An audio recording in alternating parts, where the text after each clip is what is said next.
서청원 최고위원은 김영삼 대통령의 정치적 아들을 자처하면서 상대 역할을 하고 있습니다.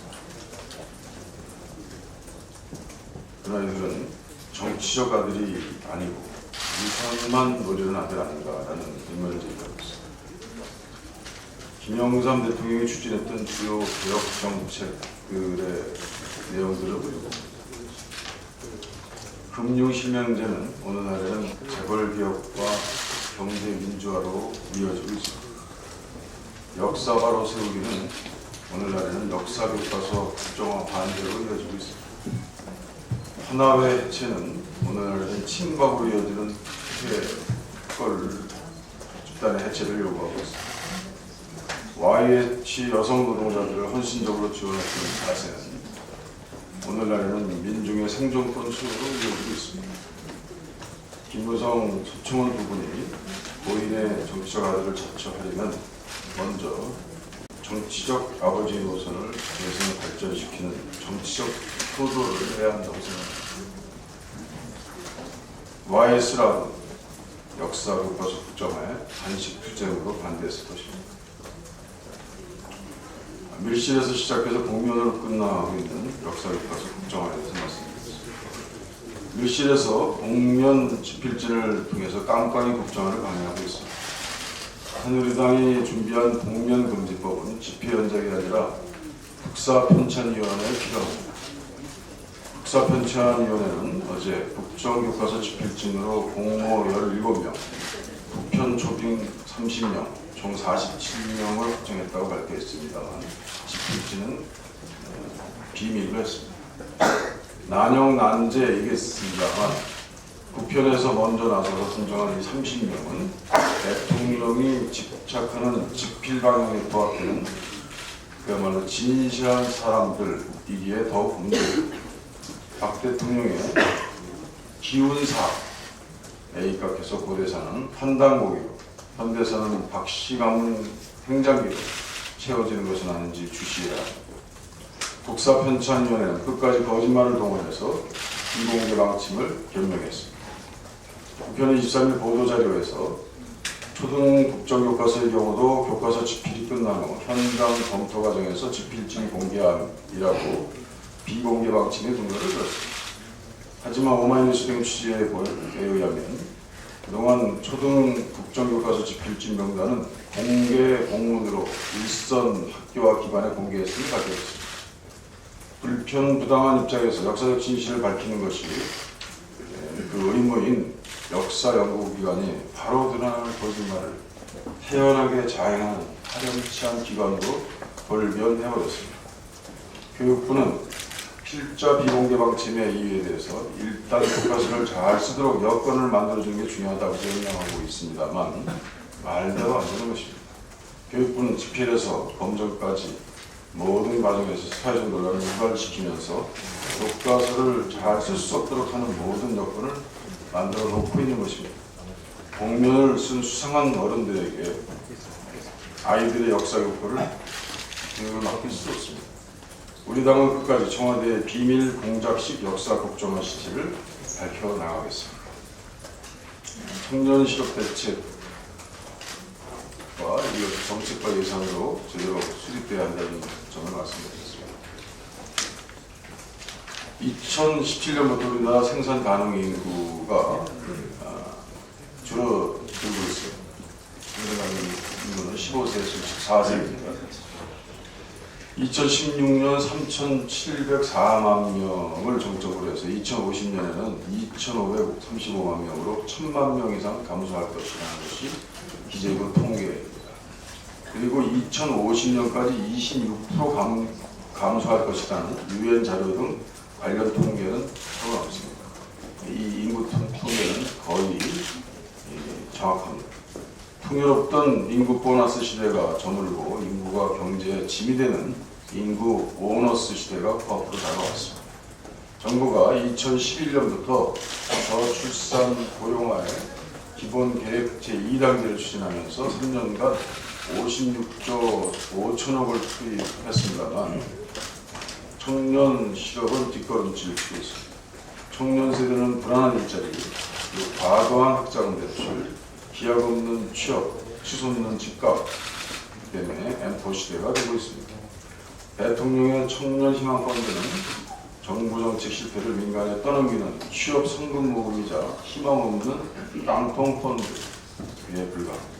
청년 취업 대책은 정책과 예산을 통해서 올바르게 수립되어야 하는 것이 원칙입니다. 성남시의 청년교당, 서울시의 사회 참여활동비, 우리 당의 청년 구직 촉진수당, 이 공통적인 청년 실업 해소를 위한 우리 당과 지방정부의 청년 복지 정책이 바로 이것입니다. 두 도시의 청년 복지 정책은 중앙정부가 사회보장기본법으로 차벽을 치고 여당이 포퓰리즘 정치 공세로 물대표를 날릴 일이 아니고 공유하고 실천해야 할 대안입니다. 올바른 청년 복지 정책이야말로 저출산 고령사회의 극복과 생산 가능 인구를 이루는 출발점이라고 생각합니다. 박근혜 정권의 살인적 공안 진압에 관해서 어제 안행이 정치회의에 출석했던 강신명 청장은 법률적 사과를 할 수 없다며 살인 진압과 노동 탄압의 실상을 의견하는데 여념이 없었습니다. 일종의 국가 범죄입니다. 연극의료법도 그대로 위반하고 모든 가혹한 행위에 대한 불대표 조준 발사에 대해서 저희들은 문제를 제기하고 있습니다. 특히 강 청장은 서울청장이던 지난 2013년 무리한 민주노총 건물 침입으로 국민과 언론의 지탄을 받은 바가 있습니다. 이 후속 조치에 대해서 추진해 나가도록 하겠습니다. 이상입니다. 다음은 최재천 정책위원장의 말씀이 있겠습니다. 이해입니다. 두 가지 말씀드리겠습니다. 한중 FTA 여야정 협의체를 진행 중입니다. 행정부와 여당은 우리가 주장하는 무역이득 공유제 등 피해 보전 대책에 대해 극도로 소극 중입니다. 백보를 양보해서 한중 FTA로 수출이 늘고 우익 총량이 증가한다고 합니다. 먼저 수입은 그대로입니까? 중국산 수입으로 인해 입게 될 피해 부문은 전혀 없습니까? 수출의 상대 효과는 우리 모두를 위한 건가요? 그 이득이 오로지 수출 대기업 오너와 사내에만 유보되고 제대로 세금으로 환유될 수, 나라 전체의 이득으로 골고루 퍼져나갈 수 없다면 그래도 한중 FTA는 절대선인가요? 수출 대기업들은 우리가 낸 세금으로 만든 도로로 상품을 운송하고 우리가 교육시킨 노동자를 데려다 쓰고 우리가 생산한 전기로 공장을 돌립니다. 우리가 낸 세금으로 유지하는 경찰과 소방관들이 공장과 백화점을 지켜주고 있습니다. 이들이 돈을 버는 데 필요한 거의 모든 것들은 우리 시민들이 제공했거나 시민들이 낸 세금으로 유지됩니다. 이렇듯 수출은 수출 대기업 혼자 이룰 수 없는 일입니다. 물론 수출 대기업의 부가 늘면 GDP는 당연히 늘어날 것입니다. 하지만 그것은 통계적 착시일 뿐입니다. 수출 대기업 성장이 시민의 성장은 아닙니다. 지금 이 자리에 갑자기 수출 대기업의 회장이 들어와 여기 앉아있는 분들의 평균 GDP를 다시 계산한다고 합시다. 그 순간 1인당 평균 GDP는 수십만 달러로 늘게 됩니다. 하지만 그렇다고 해서 우리 개개인의 소득이 느는 건 절대 아닙니다. 한중 FTA 이득이 바로 그런 셈입니다. 그런데 왜 이런 일에 국가는 가만히 있는 건가요? 왜 수출 대기업들만 방어하고 있는 건가요? 케인즈가 그랬습니다. 마음대로 좋은 나뭇잎을 골라서 뜯어먹을 수 있는 목이 긴 기린의 행복을 마음 깊이 간직하고 있다면 굶어 죽는 목 짧은 기린의 수단을 간과해서는 안 된다. 땅에 떨어져 싸움에 짓밟히는 잎사귀나 목이 긴 기린의 과식, 동물의 원한 얼굴을 흐리게 하는 불안, 투쟁적인 탐욕 등의 추잡성도 잊어서는 안 된다 그랬습니다. 늘 강조합니다만 시장은 너무나 중요해서 모든 것을 시장의 손에다 맡겨둘 수는 없습니다. 지금 행정부와 여당은 시장 절대주의, 수출 지상주의 맹신자로 전락하고 있습니다. 무역 이득 공유제에 대한 진실한 답변을 요구합니다. 두 번째입니다. 우리 당 예산 정액의 핵심 키워드는 청년 일자리 창출과 민생 복지입니다. 이 중 생활 예산 몇 가지만 말씀드리겠습니다. 첫째, 비바람을 피할 수 있는 주거권 보장, 나라의 최소한의 의무입니다. 무주택 주거 빈곤층에 대한 주거급여를 월 11만 원에서 15만 원으로 인상하겠습니다. 총 3,600원입니다. 나라가 이 정도는 해야 됩니다. 둘째, 발달장애인 지원센터조차 하나도 없는 나라입니다. 우선은 광역시도에 하나씩 설립하겠습니다. 50억이면 충분합니다. 셋째, OECD 노인 빈곤율 1위입니다. 노인 자살률 당연히 1등입니다. 이건 안락사나 존엄사가 아닙니다.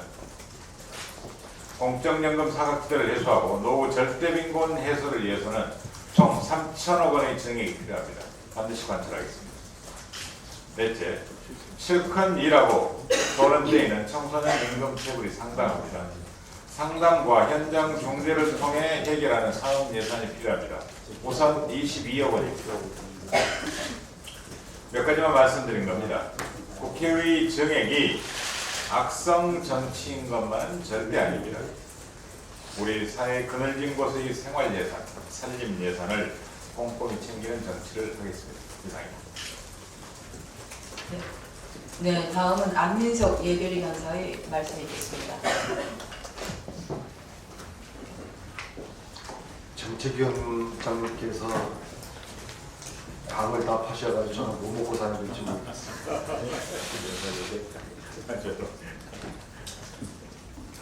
예결위가 감액 심사를 거의 마쳤습니다. 그리고 오늘부터 본격적으로 정액 심사를 시작합니다.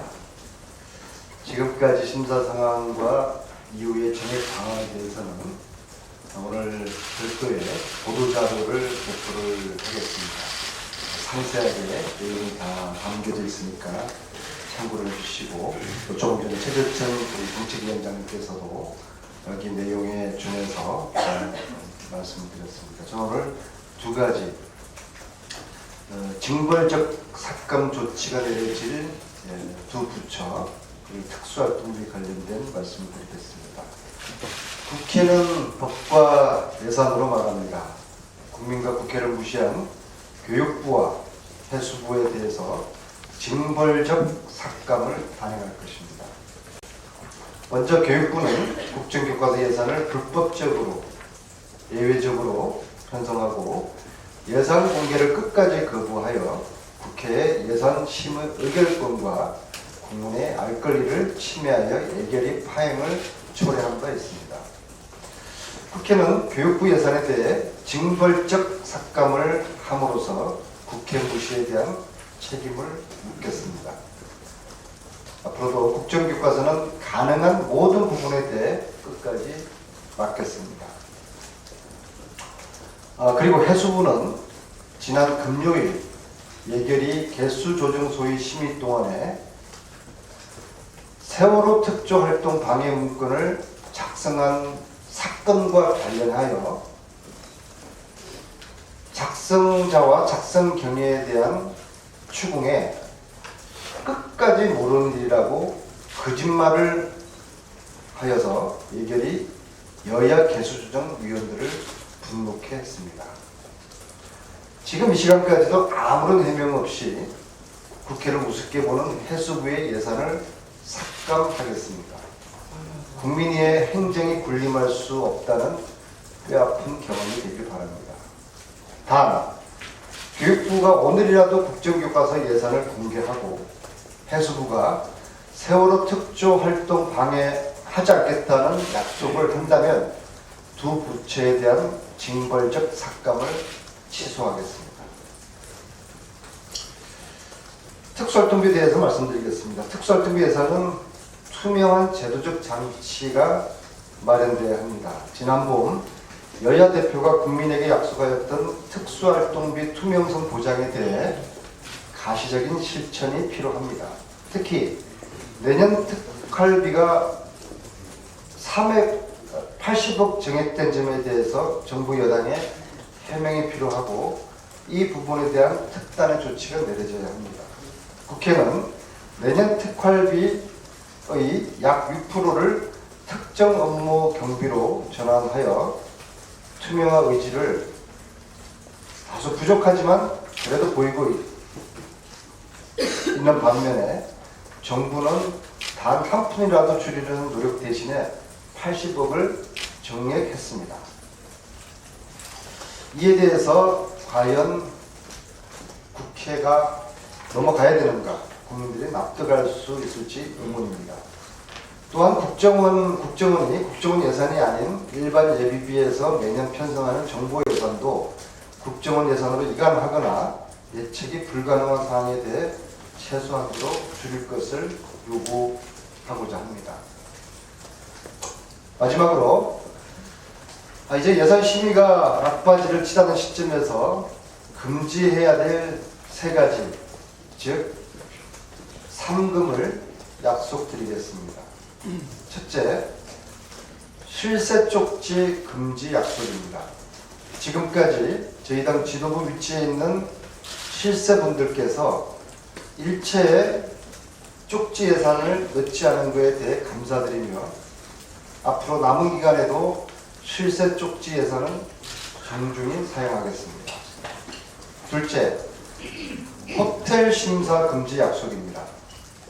지금까지 예산 심사는 철저히 비밀리에 이루어져 왔고, 특히 정액 자금은 호텔방을 잡아놓고 양당 간사와 예산실장이 모여서 정리해오던 관례가 있었습니다. 다행히 2013년, 14년 심의는 호텔 심사를 하지 않았는데 이번에도 그 좋은 관례를 꼭 지켜서 호텔 심사를 하지 않겠습니다. 셋째, 외유 예산 금지 약속입니다. 예산 통과시키고 다음날 새벽 아프리카로 남미로 떠나는 예교 예산을 올해도 쓰지 않겠습니다. 이 자리에 계신 최재천, 이춘석 두 분의 훌륭하신 전임 예결위 간사님께서도 실천하셨던 예산 심의 후 외유 금지를 올해에도 꼭 지키도록 하겠습니다. 이상입니다. 네, 감사합니다. 다음은 이춘석 원내 수석부대표의 발언이 있겠습니다. 어제 여야 간의 후속 표동이 있었습니다.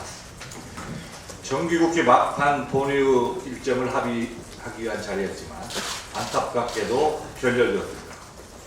협상장에 들어오기 전부터 요구사항을 들어주지 않으면 예산안을 날치기 하겠다고 의림장을 놓던 새누리당이 과연 처음부터 협상에 의지가 있긴 했던 것인지 의심하지 않을 수 없습니다. 새정치민주연합은 지난 11월 17일 합의대로 누리과정 예산에 대한 국고지원 대책을 마련하고자 했습니다만 새누리당은 노력하는 기미조차 보여주질 않았습니다. 세월호 특조위 활동기간을 연장하는 문제 역시 결국 새누리당의 버티기로 물거품이 되고 말았습니다. 이것이 박근혜 대통령께서 국민들 앞에서 눈물을 흘리며 약속한 새로운 대한민국의 모습입니까? 국가가 책임지겠다는 무상교육 역시도 결국은 지방에 떠넘겨 아이들을 바깥 빼서 세우라는 것이었습니까? 박근혜 정부가 만들겠다는 100% 대한민국의 실체가 드러나고 있습니다.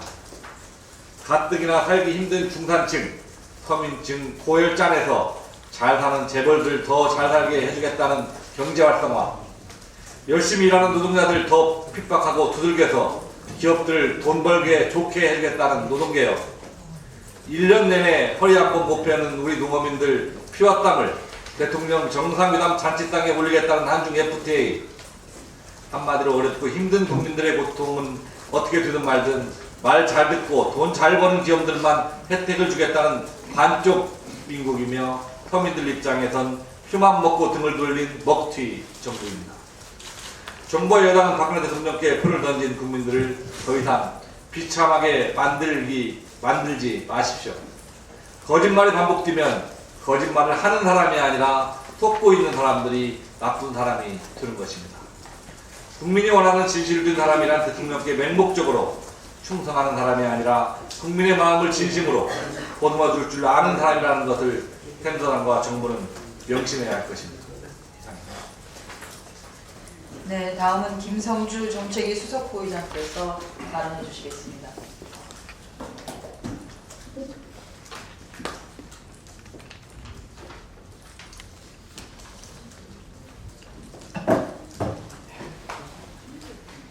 예, 박근혜 정부와 새누리당이 경제활성화법이라고 주장해온 국제의료사업법이 사실은 해외 환자 유인 알선 업체를 위한 업자법에 불과하다는 것이 드러났습니다. 국내 의료 체계를 흔들고 국민들의 의료비 부담을 초래할 수 있다는 이유로 새정치연합이 반대해온 국제의료사업법안에 대해 정부가 수정안을 들고 왔지만 여전히 법의 목적이 의료를 통한 돈벌이, 즉 의료 영유화에 있다는 것을 확인시킬 뿐입니다. 호박에 줄을 긋는다고 수박이 되는 것이 아닙니다. 근본적으로 사람의 생명과 건강을 지킨다는 의료의 본질에 부합한 완전히 새로운 법을 내놓지 않는다면 야당과 국민을 설득하기 어려울 것입니다. 정말 급한 것은 민간병원 스스로 잘하고 있는 해외 환자를 유치하는 일에 정부가 나설 것이 아니라 높은 의료비 부담에 시달리는 국민들의 고통을 덜어주는 일에 나서야 합니다. 이명박 전 대통령은 2만원, 송파 세모녀는 5만원을 내야 하는 불공정한 건강보험료 부과부터 당장 뜯어고쳐야 합니다. 당장 고치지 않으면 50만 고소득자들의 반발이 두려워 500만 저소득 지역 가입자의 원성을 외면하겠다고 하는 부자 정권의 속성을 절대로 벗어나지 않는 일이 될 것입니다. 국제의료사업법을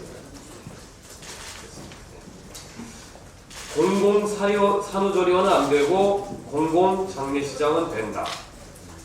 이미 산모의 절반이 이용하는 산후조리원은 산모들에게는 편리함을 주지만 200만 원이 넘는 부담과 각종 감염 위험에 대한 우려가 있는 것이 현실입니다. 그래서 이제는 정부와 지자체가 나서서 산후조리원의 신뢰를 높이고 비용도 줄여주는 일에 나서야 합니다. 그래서 정부와 지자체가 지원하고 관리하는 공공산후조리원을 설립하자고 야당이 나섰습니다.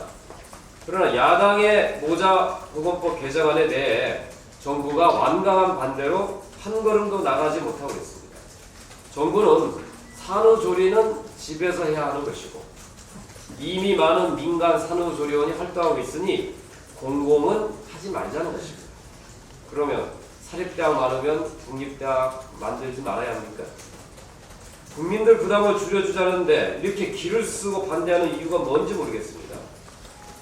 한편 민간 장례식장 횡포와 높은 비용을 완화하기 위한 공공 장례식장은 허용하겠다는 것입니다. 갓 태어난 산모와 아기에 대해서는 국가가 손을 놓고 오로지 죽었을 때만 나서겠다는 것입니다.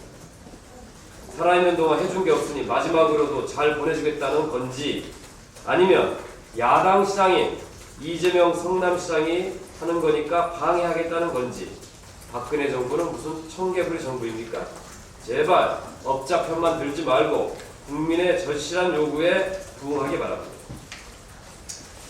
공적연금 강화 특위가 빈손으로 끌란 판입니다.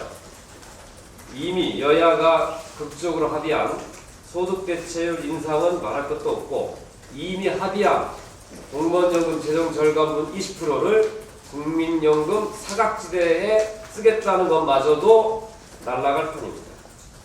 그동안 여당은 질질 시간만 끌더니 사회적 기구의 논의를 이어가는데 반대하고 그나마 사회적 기구에서 어렵게 전문가들이 합의한 사항마저도 지키지 않겠다는 것입니다. 정말 이래도 되는지 정부 여당에게 묻고 싶습니다. 앞으로 우리 정치상 최초로 달성해낸 공무원연금 개혁의 사회적 대타협을 이렇게 무산시킨다면 앞으로 모든 타협은 불가능할 것이고 야당의 협조도 기대하지 말아야 됩니다. 이제 단 이틀 남았습니다. 정부와 여당 제대로 된 성의를 보이시기 바랍니다. 이상입니다.